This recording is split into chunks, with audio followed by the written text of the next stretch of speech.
L-Awtorità għas-Saħħa u s-Sigurtà fuq il-Post tax-Xogħol l-OHSA b'kollaborazzjoni mal-Awtorità Ewropea tax-Xogħol u diversi entitajiet nazzjonali wettqet b'suċċess sensiera ta' ispezzjonijiet ikkoordinati madwar siti ta' kostruzzjoni f'Malta. Waqt l-ispezzjonijiet ġew identifikati diversi irregolaritajiet, inklużi armar perikolus, riski ta' waqqat mill-għoli u nuqqas ta' konformità mal-liġijiet tax-xogħol bħal sara mhux imħallsa u nuqqas ta' kuntratti tax-xogħol xierqa. Dawn is-sejbiet jenfasizzaw l-isfidi kontinwi fl-industrija tal-kostruzzjoni u l-ħtieġa għal viġilanza kontinwa.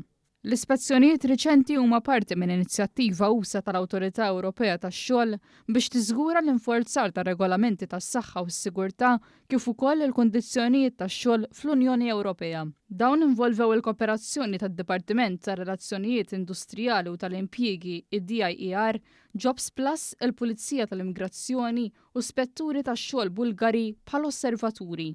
Waqt li saret enfasi fuq il-valur tal-isforzi konġunti biex jinżammu dawn l-istandards fuq ix-xogħol, l-ispezzjonijiet konġunti mhux biss issimplifikaw il-proċess ta' infurzar iżda komplew irawmu wkoll kultura ta' konformità u sigurtà li tipproteġi lil ħaddiema kollha.